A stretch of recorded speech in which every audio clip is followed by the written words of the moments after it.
Hey YouTube, welcome to RV Daydream.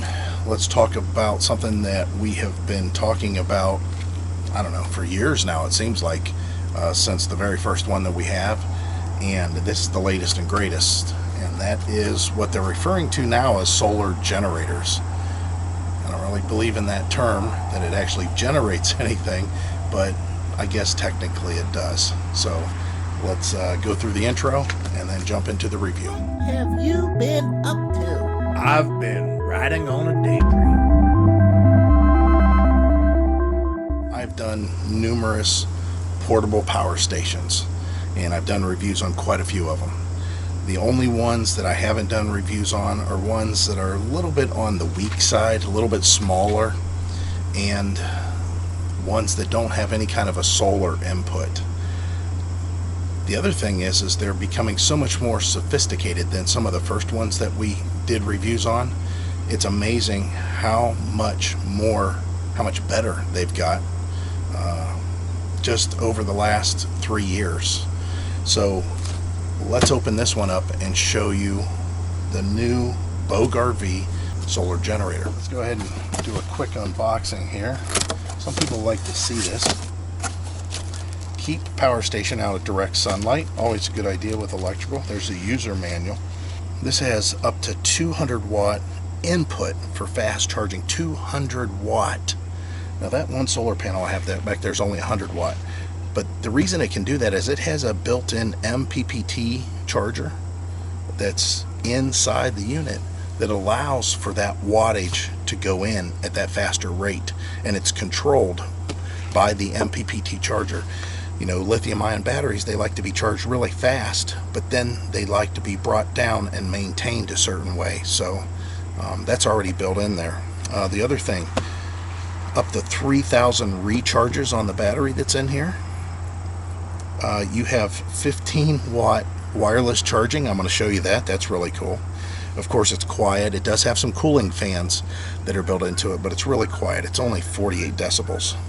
And again, we already talked about 700 watts of output. So the first thing you're going to notice is the dense foam packaging. I've got the magic box here of all the cables and ports and everything that you need to connect it. A big brick of a charger. That's kind of cool. Very thick cable. This is for your solar. So we could hook directly into our solar panel with the quick connects that are set up specifically for solar. And of course your power port or cigarette lighter adapter, you can charge that way. This is just a USB-C to USB-C, and then of course the cord that plugs into here for household. Now all these really you can plug directly into the charger itself, but this one here will go through the power supply. The item's bagged.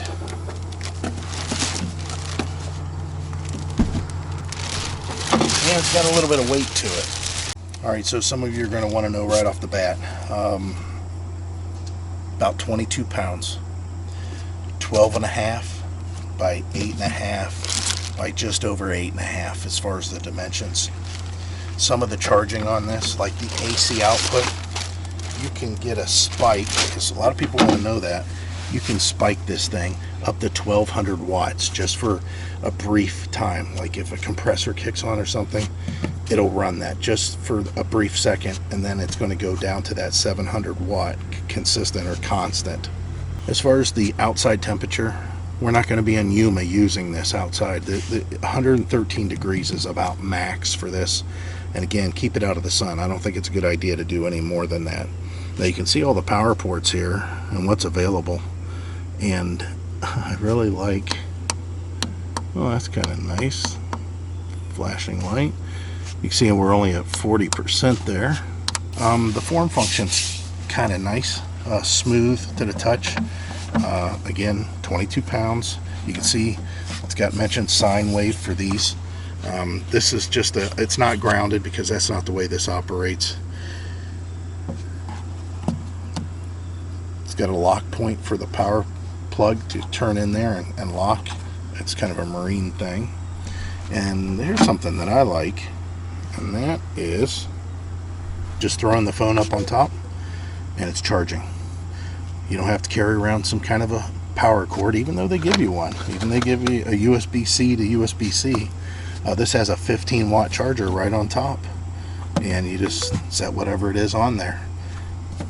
Again, these things are coming such a long way from what they used to. You guys know we've done review in the past, or we talked about in the past. We have electric bikes. We have rad power bikes. I have a rad Rover, and Heidi has a rad City.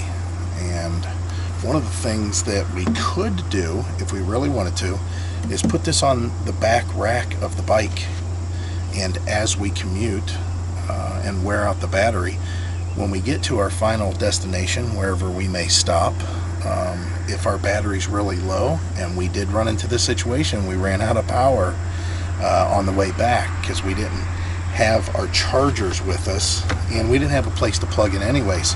However, if we had this on the back of the bike, we actually could.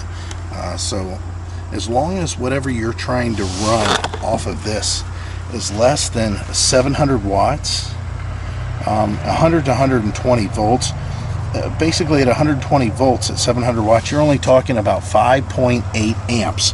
That's not a lot of amps. It's a lot of watts, but not a lot of amps. So you can't run anything really heavy like a heater, a furnace, or anything like that.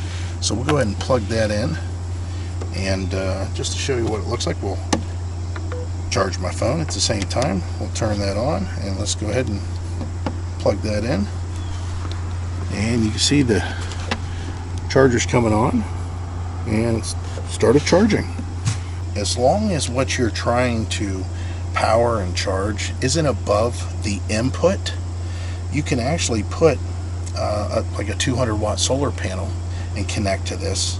And let's say you're only using 100 watts on something, you're effectively taking solar power and converting it over through the inverter and powering your devices, whatever that may be.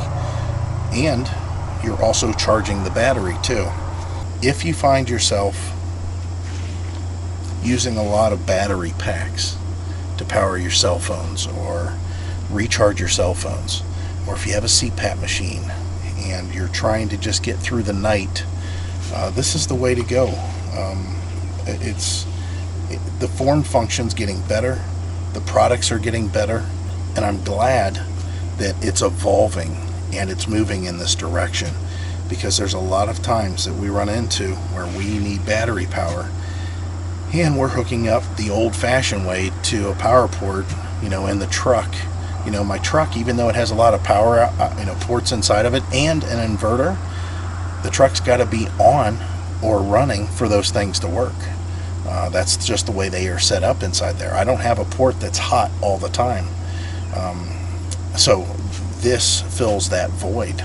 Like if we're going to be getting out of the vehicle for the night, like I mentioned, and we set up a security camera, I can plug into this and know that the truck's power is not going to affect it whatsoever, nor is it going to run even though it has two batteries, it's not going to run the batteries down on the truck whatsoever. This will do it for you. So again, there's a link in the description. I want you to check out that link. It's going to take you right to the product. At that point, you have your choice. This is at the Amazon store. You can either do this itself, or they give you a choice of also buying a 100 watt solar panel that's coming in a combo. And the code RVdaydream, use that code RVdaydream10, and you'll get 10% off your order, in addition to whatever else they may be running at the time on a sale. So hope this helped out, and take a look at Bogar V for your outdoor power needs.